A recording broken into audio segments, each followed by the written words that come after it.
Hola, soy Leonardo Botero y esto es Invisibles.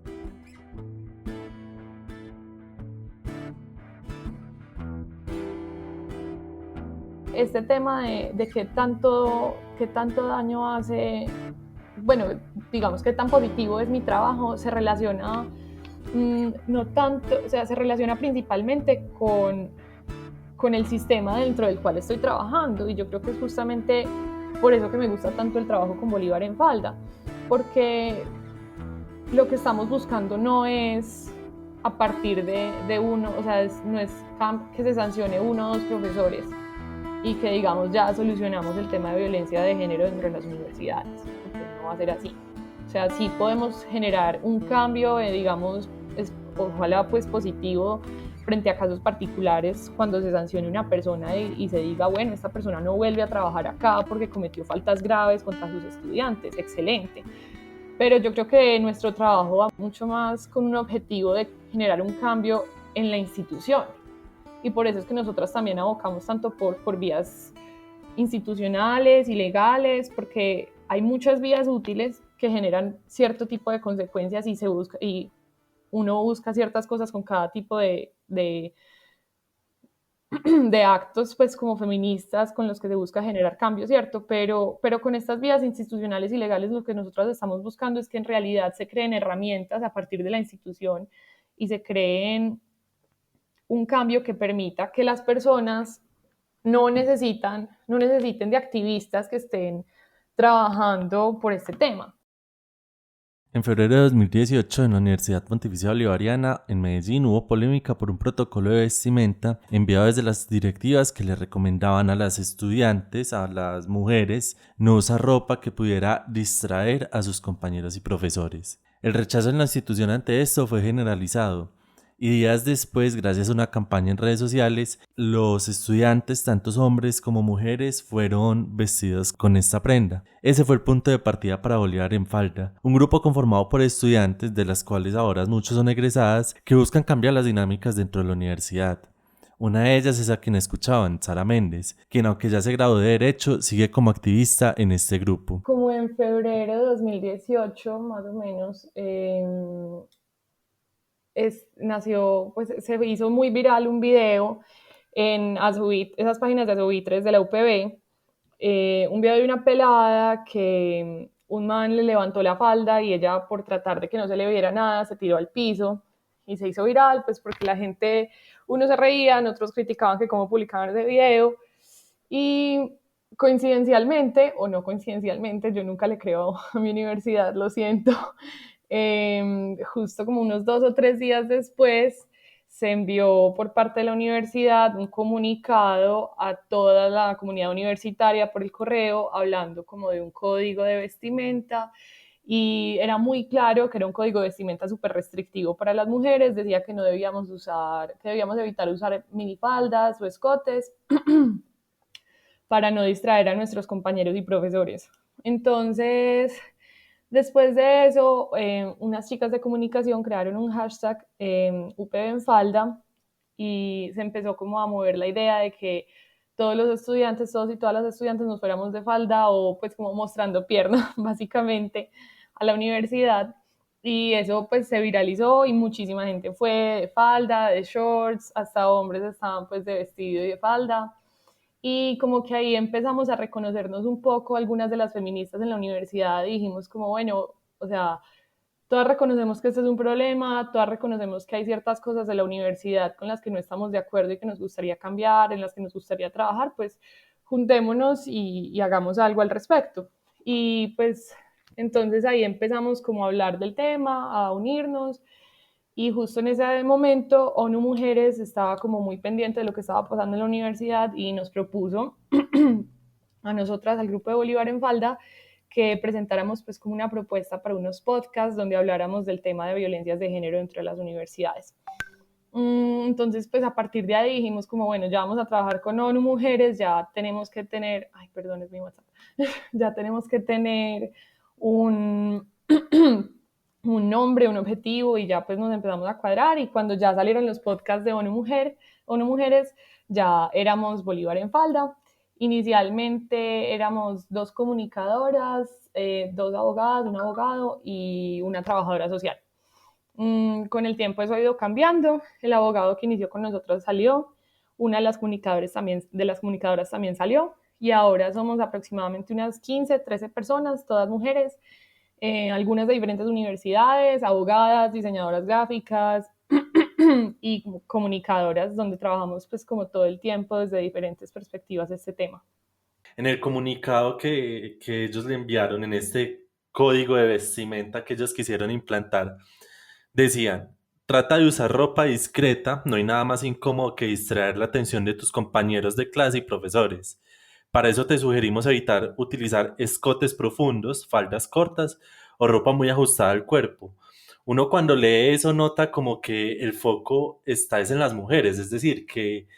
así la universidad en su momento luego hubiera dicho que no, pues uno lee eso y al menos como se interpreta es que está diciendo que si pasa algo, hay, es culpa de las mujeres, es decir, que si hay una distracción o algo peor, porque podría pasar claramente, es culpa de las mujeres por usar un escote, por usar faldas cortas o por usar ropa ajustada. ¿Ustedes cómo, o vos cómo leíste ese pronunciamiento? No, o sea, exactamente igual. Y yo creo que a eso nosotras también le añadimos que, o sea, como así. Entonces, primero, yo soy responsable de las cosas malas que me pasen como mujer por simplemente usar un short o una falda o un escote en una ciudad con clima caliente. Pero además de eso, entonces también soy responsable porque mi profesor haga bien su trabajo, porque mi compañero ponga cuidado en clase y porque ellos no desfoguen sus deseos sexuales de manera violenta frente a mí. O sea, entonces yo soy la responsable de todo, pero mis profesores y mis compañeros hombres son animales, o sea, impulsados por su deseo sexual. Eso es lo que hacía entender como la universidad en ese comunicado. Y también, obviamente, pues nosotras lo trabajamos desde nuestra experiencia propia y, pues muy desde el feminismo, y eso implica también pues reconocer que se está imponiendo toda la culpa y toda la responsabilidad frente a la mujer, pero eso no quita también reconocer que la universidad estaba identificando a las personas, a los hombres que trabajan y viven en su campus como unas personas que no tienen control de sí mismos, lo cual no está adecuado a la realidad. ¿En qué momento empezaron a decir que esa forma de la universidad comunicar las cosas y también de querer imponer este código de vestuario no era? Pues yo creo que una de las cosas más bonitas del nacimiento de Bolívar en general es que no fue una cosa como de nosotros 5, como hey, nosotros pues los representantes del feminismo vamos a decirles cómo es, ¿cierto? Sino que en realidad fue como una respuesta de toda la comunidad universitaria. Eso fue muy bonito. O sea, eh, la mayoría de nosotras antes de iniciar el colectivo no nos conocíamos entre nosotras, sino que Margarita y Mariana, que eran las comunicadoras del principio. Mariana ya no trabaja con nosotras, pero Margarita sí es la líder en comunicación. Ellas crearon el hashtag y empezaron a moverlo por redes, y entonces en redes sobre todo empezamos todos a hablar como, hey, esto no tiene, pues esto no tiene presentación que una universidad 2018 nos esté poniendo a nosotras las mujeres la responsabilidad y poniendo a los hombres como unos animales. Y todo se empezó como a mover por diferentes facultades. Tanto fue que yo me conocí con Mariana y con María Isabel, que es la trabajadora social, gracias a unos amigos de ciencias políticas que los contactaron para hacer una entrevista, y ellos me conocían porque yo les había dado clase a algunos de ellos de feminismo en un momento. Entonces como que me dijeron como, hey, pues me invitaron a Margarita, que la conocían por otro lado, invitaron a María Isabel, a Alejo, que fue el que inició con nosotros, a Fernanda también, y terminamos todos en la mañana como dando una entrevista con la W, y dijimos como, bueno, o sea, todos estamos pensando algo similar. Y yo creo que esto tampoco era un tema de exclusivamente el comunicado, ¿cierto? O sea, al fin y al cabo, después de mucho escándalo, la universidad se disculpó, sino que esto también terminó siendo como como una demostración de los estudiantes de que habían muchas cosas, pues todavía hay muchas cosas en la UPB con las que no estamos de acuerdo, como egresados algunos como yo y como estudiantes algunos que siguen estudiando. La UP ha tenido bastantes escándalos de este tema frente a expresiones o sea, muy, muy homofóbicas, claramente homofóbicas, a pesar de que hay un importante número de población LGBTQI estudiando dentro de la UPB, temas de abuso y como prácticamente todas las universidades que no se les ha puesto cuidado. Y yo creo que el día que, pues como en la época en que dijimos, bueno, hagamos algo al respecto, fue muy interesante y fue muy bonito porque no fue solamente nosotras las que dijimos hagamos algo al respecto, sino fue toda la comunidad universitaria la que respondió y dijo, bueno, esto no está bien y no está bien, además de todas las otras cosas pasadas que has dicho. ¿Qué está pasando en las instituciones educativas que se sigue permitiendo, o bueno, si no permitiendo, al menos que pase de agache actos que no deberían pasar de agache? Pues yo creo que no es algo como actual, pues que esté pasando ahora, sino que es algo que las feministas en general estamos haciendo un esfuerzo grande en poner la luz ahí, que se vean las cosas, o sea, que deje de sentirse como que es un problema frente al cual todas las mujeres debemos aguantarnos y seguir derecho, que yo creo que eso es lo que ha pasado hasta el momento actual. O sea, si vos hablas con las mujeres que vivieron, pues que experimentaron la educación superior hace 30, 40 años, las experiencias, o sea, de acoso y abuso cambian, pero cambian porque eran el triple de peores. Entonces yo creo que lo que estamos haciendo ahora y lo bueno de lo que está pasando ahora es que se está visibilizando una situación que nunca se había visto como que fuese un problema. Y eso es justamente lo interesante. Yo creo que una de las cosas más interesantes, pues más importantes es también como yo siempre trato como de hacer esto cuando tengo la oportunidad y es, o sea, resaltar que todo esto ha sido principalmente gracias a estudiantes, a mujeres estudiantes en las universidades que han dicho, no me importa cuáles sean las consecuencias, no me importa si voy a tener que sufrir una consecuencia académica o disciplinaria en la universidad, voy a denunciar, voy a hacerlo público y eso es un problema que no debe seguir pasando y a todas las personas que han soportado esas denuncias. Y esto, o sea, ahora es un tema muy, muy popular, muy movido y yo creo que no sé si es una falla o si es algo que yo veo y de pronto no es así, pero yo percibo que muchas veces se nos da mucho protagonismo como a los colectivos de las universidades privadas y muchas veces siento yo que eso es porque, pues primero porque nos comunicamos como de una manera muy, muy pop, no sé cómo de otra manera decirlo. Por ejemplo, en Bolívar usamos como, o sea, nos enfocamos en tener medios de comunicación que resalten y que lleguen a las personas y que sean pues como también bonitos y que a la gente le gusten y que le guste seguir el contenido y que aprendan. Pero tampoco sé si es porque de pronto los colectivos a veces en las universidades privadas usan algunos como métodos como más reglados, grupos de investigación o algo así, pero a lo que voy es que un muy, muy, muy gran trabajo del tema de visibilizar las violencias de género y las violencias sexuales en el campus universitario ha sido gracias a las mujeres de las universidades públicas que llevan muchos más años dándole muy duro y trabajando demasiado por este tema y que de pronto las que más reciben atención en este momento es como en la Nacional en Bogotá porque han logrado cosas gigantes, pero yo creo que también es muy importante como articular esas luchas entre universidades privadas y universidades públicas, porque son dos contextos diferentes, pero dentro de los cuales también hay ciertas reglas comunes que permiten que el abuso y la violencia de género y la violencia sexual se dé por igual en los dos tipos de universidades.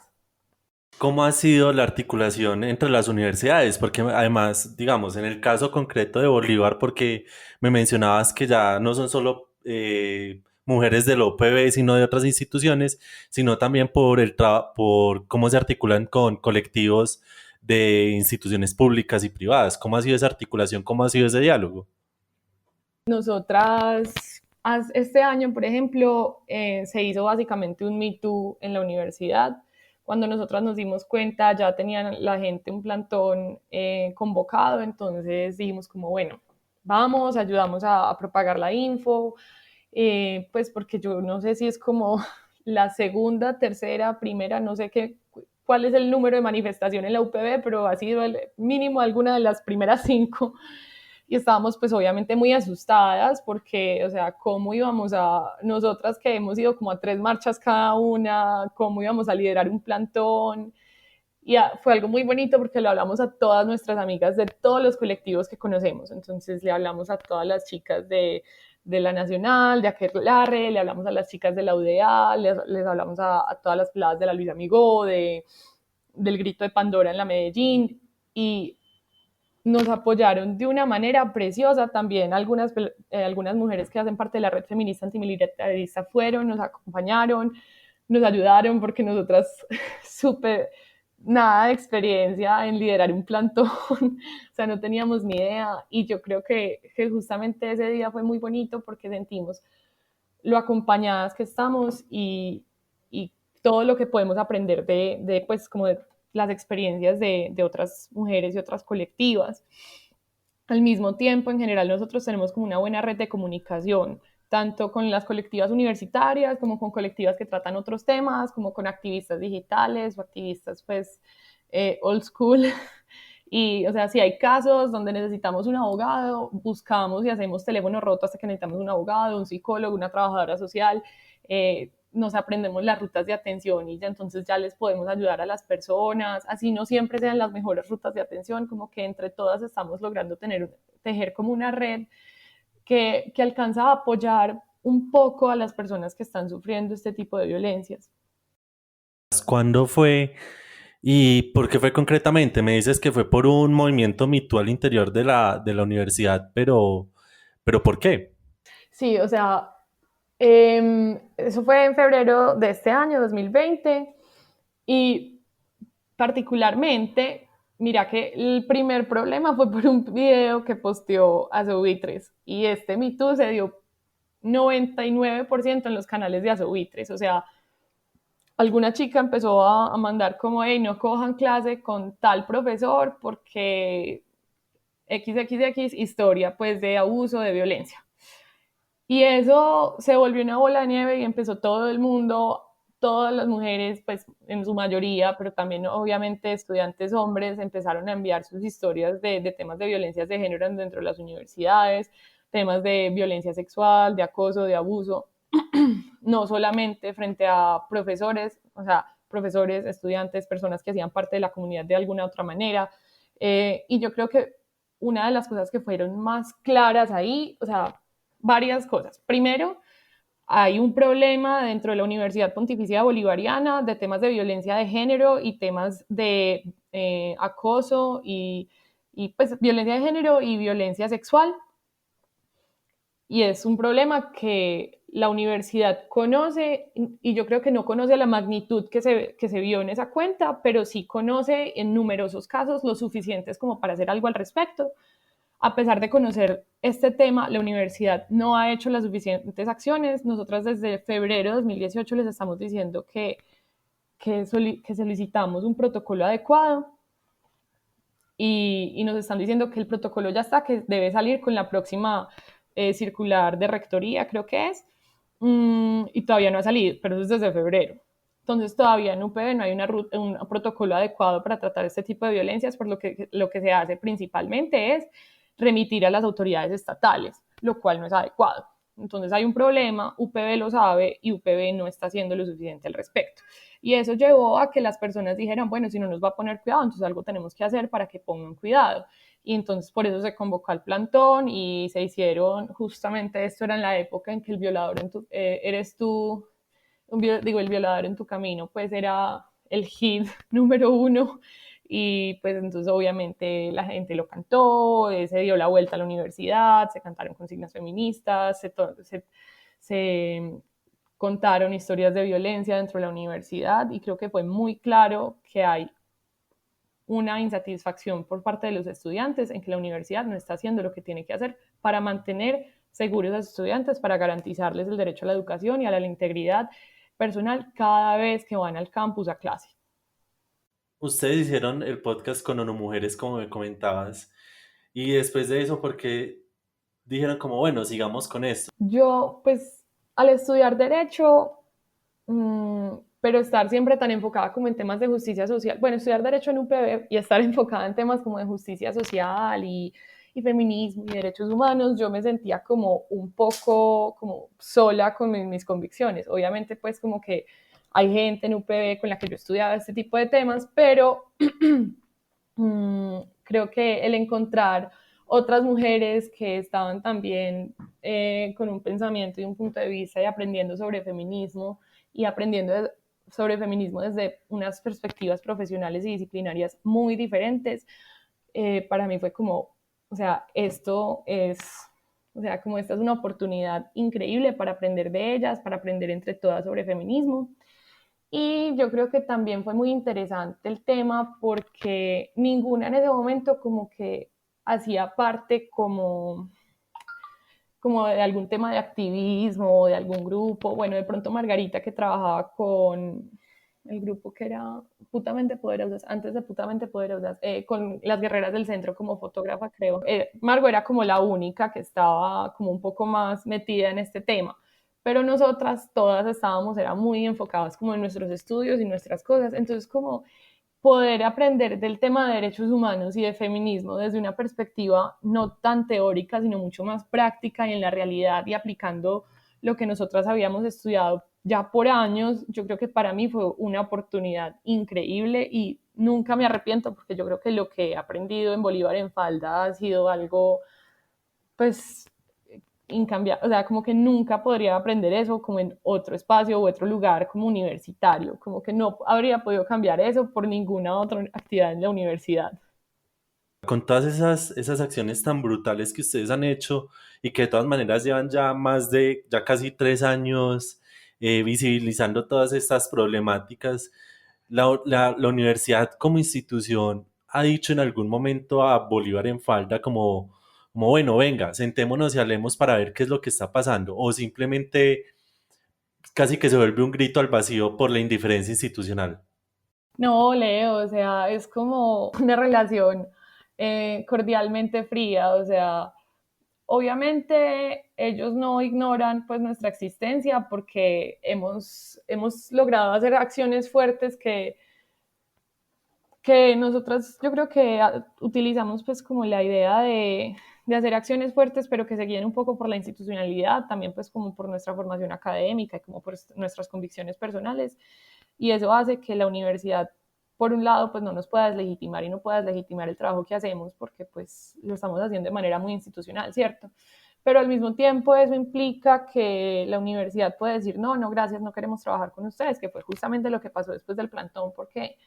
eh, justo en ese día presentamos un derecho de petición muy extenso, solicitando muchísima información y frente a esa información, pues como temas de casos,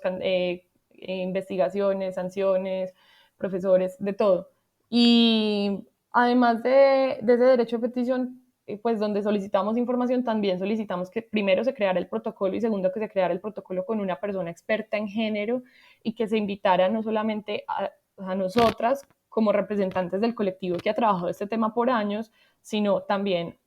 a los estudiantes y a las estudiantes de una manera diferente a la de representación estudiantil, porque es una manera que lleva años pues, ejerciéndose y que obviamente no ha sido efectiva porque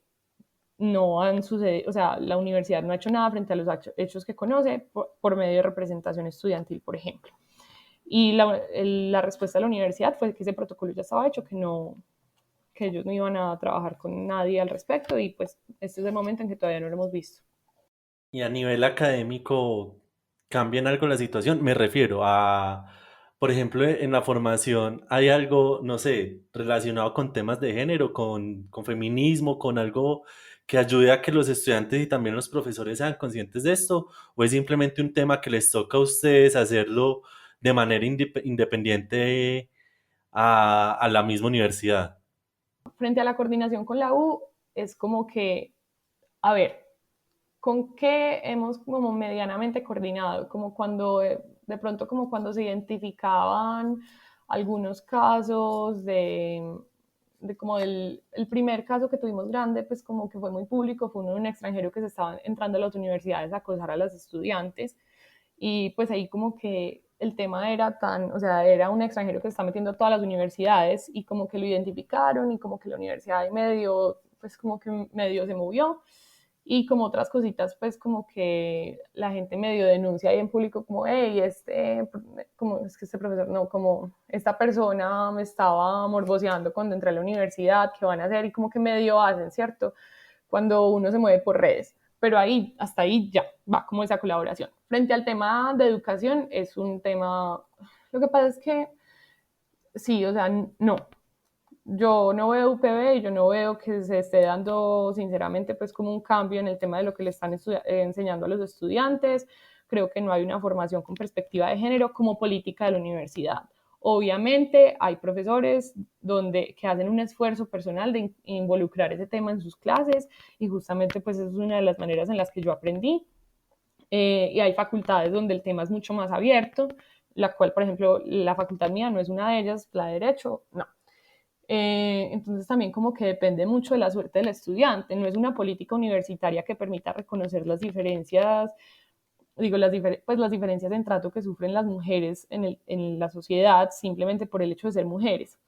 Mm, y yo creo que pues ahí muchas veces siempre nos hacen la crítica como es que es una universidad católica, que esperan, y sí, es una universidad católica y está bien que tengan sus principios y sus cosas, pero son una universidad al fin y al cabo. Y una universidad en la que se debe garantizar el derecho a la educación de las personas que están pagando por ese servicio, y eso implica que debe tener, o sea, debe ser abierta a investigar y enseñar lo que se tiene que investigar y enseñar de acuerdo al contexto. Y el contexto ahora nos está demandando una educación con enfoque de género, una educación feminista, y eso UPB no lo está logrando. ¿Qué impacto ha tenido en vos hacer parte de Bolívar en Falda? Yo nunca me vi a mí misma como una abogada como activista, ¿cierto? O sea, como que yo pensaba mucho más como una abogada en temas de derechos humanos y sí, litigio, organización internacional y ya, ¿cierto? Pero no, como que nunca pensé mucho en trabajar en el campo de manera directa y creo que esa fue como, o sea, me ha abierto mucho los ojos frente a lo que hay, ¿cierto? Frente como a las posibilidades de mi carrera o más bien la falta de posibilidades que presenta mi carrera para generar cambios a veces. Depende del día que tan pesimista me levante. Pero al mismo tiempo yo creo que ha sido como un no estar sola y es justamente como se relaciona con todo lo que te decía ahorita del trabajo con otras feministas. O sea, yo he aprendido muchísimo de feministas de otras universidades y les agradezco constantemente pues como toda la influencia que han tenido en lo que yo pienso y en lo que yo aprendo y en todo lo que me cuestiono. Y eso es una ganancia gigante. Y, y yo creo que ha sido como, me ha, me ha como solidificado mucho más mis posturas frente al feminismo. O sea, me permite mucho como cuestionar lo que pensaba antes, lo que pienso ahora, pero creo que me siento como mucho más decidida de que de pronto sí era el camino como por el que tenía que tomar mi vida y como que este es un tema que me gusta mucho, desde el cual puedo estudiar y analizar no solamente como desde mi carrera, como los casos y los fenómenos sociales y jurídicos, pero al mismo tiempo mi propia vida y como mi propio punto de vista para reevaluar lo que haya que reevaluar. ¿Por qué es importante hacerlo por qué es importante actuar como actúan ustedes en Bolívar en Falda desde las instituciones educativas? En general, pues el tema de violencia sexual y acoso, pues está como mal regulado en todas las instancias, ¿cierto? O sea, uno podría decir que se tiene que trabajar a través de toda la sociedad, siempre. ¿Por qué nosotras como que lo trabajamos desde la parte universitaria? Hay varias razones. Pues primero porque cuando empezamos a trabajar este tema éramos universitarias, la mayoría. Entonces, pues era algo que era mucho más cercano a nosotras. Pero, y esto sí, pues como es algo que yo veo muy personal y pues, entiendo que es personal, pues también de pronto como desde mi perspectiva disciplinaria, y es que el problema en las universidades, a ver, en todas partes es un problema porque simplemente poner una denuncia por cualquier tipo de violencia sexual, inclusive por violación, que es como la que todo el mundo dice o aparente, o sea, como que trata de decir como, ay, sí, horrible, pero en realidad no a todo el mundo le parece horrible, ¿cierto? Pero digamos, solamente poner una denuncia por violación es muy problemático, es muy difícil para las víctimas, es súper revictimizante. Entonces ya ahí nos encontramos con una barrera, ¿cierto? Pero por lo menos el recurso existe. Y eso ya es decir mucho frente, por ejemplo, al tema de violencias dentro de las universidades. ¿Por qué? Porque entonces, si a mí me violan dentro de la universidad, entonces yo puedo ir a poner la denuncia, digamos, en el CAI o pues en la fiscalía, y puede que el proceso penal se mueva. Es más, puede que inclusive hasta le inicien un proceso penal a la persona que responsable pues por esos hechos. Pero eso no implica que la universidad, pues obviamente depende pues como de los reglamentos universitarios, pero así como esta manera hipotética que lo estamos hablando, eso no implica que en la universidad yo no voy a tener que ver, digamos, clase con ese profesor. Entonces es una persona frente a la cual me violentó, es una persona frente a la cual estoy llevando un proceso penal y es una persona que, digamos, me está dando clase. Entonces la universidad ahí tiene un fallo grande porque no está permitiendo, o sea, no está reconociendo las dinámicas de poder y las jerarquías existentes dentro de los mismos espacios universitarios. O sea, ya solamente un profesor y un estudiante en las más normales de las condiciones, hay un tema de jerarquía y de poder que debe ser reconocido por la universidad y regulado en caso de que sea necesario. Pero si estamos en unas situaciones de violencia tan claras, la universidad debe hacer algo y no lo está haciendo y no tiene las herramientas para hacerlo. Entonces yo creo que justamente por eso vamos, o sea, ¿cómo es que en algunos reglamentos universitarios uno tiene que tener una sentencia penal en mano para poder que en realidad le generen una sanción disciplinaria al profesor? ¿Cuántos años puede tomar un proceso penal para que se dé una sentencia? 10, 12 años, o sea, en lo que se genera la sentencia, yo ya terminé la carrera, me gradué y o sea, tengo una profesión y un nombre como profesional.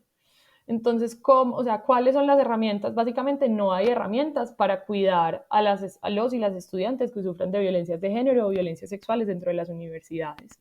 Y justamente es por eso que estamos como tratando de enfocarnos y revelar tanto pues como este problema y visibilizarlo, porque hace mucha falta que exista la mínima posibilidad de que si hay un profesor con el cual yo me siento incómoda porque por un tema de violencia,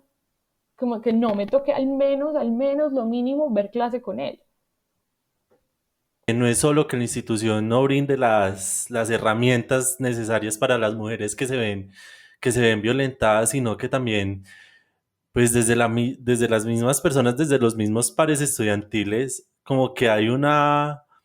estigmatización muy fuerte porque está desde el no te creo lo que estás diciendo porque no lo he visto, hasta el sos una exagerada o hasta el vos te lo buscaste. Entonces, digamos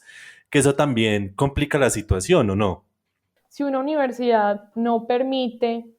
y no solamente no permite, sino que no hace esfuerzos verdaderos por brindar una educación sexual integral a sus estudiantes, donde se trate no solamente de temas de relaciones sexuales y anticonceptivos, sino donde en realidad se traten temas de consentimiento, de violencia, de conocimientos del propio cuerpo, etcétera. O sea, verdaderamente integral,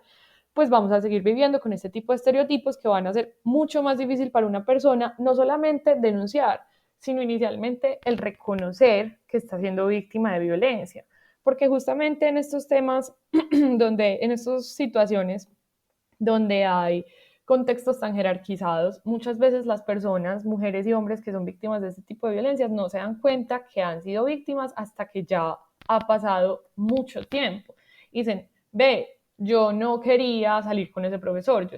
yo me sentí obligada para salir con esa persona, yo no quería tener relaciones sexuales con esa persona y me sentí obligada para hacerlo. Y uno puede darse cuenta años después y la universidad también tiene que hacer sus esfuerzos en esa área de prevención. Vos como abogada, como mujer, como egresada del UPB, también como alguna vez estudiante, ¿Por qué crees seguir haciendo lo que en estos momentos estás haciendo? Ay, Leo, ay, no sé. Mentiras, no, yo sí sé. Lo que pasa es que a veces es como difícil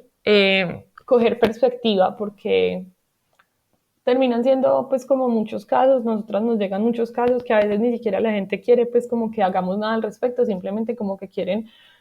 sacar el tema y que alguien los escuche y les diga, oíste, sí, está bien, yo te creo, no es culpa tuya que te traten mal ni que te acosen y solamente pues con eso como que uno hace demasiado. Y, y a veces eso tiene como una carga mental y emocional muy pesada y eso también como que nos ha afectado a todas en general. Pero siempre cuando ya estamos todas aburridas y decimos como, dejemos de hablar una semanita, a ver si cogemos como otra vez fuerzas y batería para empezar otra vez a investigar, a leer, a coger casos. Eh, Cuando estamos muy aburridas siempre nos llega algún comentario, como alguna chica que escuchamos y nos dice como, hey, muchas gracias, pues yo estaba muy mal, ustedes me escucharon y me hicieron sentir un poco mejor y como ver un poco más de perspectiva de la situación, o alguna persona que ayudamos es como, hey, nunca había caído en cuenta de lo necesario que era el trabajo que ustedes hacen hasta que sentí pues que la universidad no me estaba poniendo ni 5 de cuidado y casi que me estaba culpabilizando por lo que me pasó a mí. Y yo creo que es como eso lo que le da a uno un poquito de ganas como de seguir trabajando y es como, igual también con lo que me preguntabas ahorita, o sea, puede que no, puede que yo, Sara, con mi trabajo nunca cambie el sistema de sanción disciplinaria frente a los profesores en UPB, aunque espero hacerlo. Pero sé que con mi trabajo he ayudado al menos unas 5 personas y con simplemente contestarles y decirles como, hey, no está bien lo que te pasó, nadie te tuvo por qué hacer eso, o sea, no es tu culpa, creo que ya hice un trabajo que valió la pena todo el esfuerzo que le he metido a Bolívar y todo el esfuerzo que le seguiré metiendo. Bueno, este fue un nuevo capítulo de Invisibles. Muchas gracias por escucharnos. Recuerden que quien les habla es Leonardo Botero y que este podcast es coproducido por Daniela Calderón. Nos pueden escuchar en Spotify, Apple Podcast o en su plataforma preferida, así como en YouTube. En Facebook, Instagram y Twitter nos encuentran como @invisibles. También pueden ir a nuestra página web www.invisibles.com. Una vez más, muchas gracias.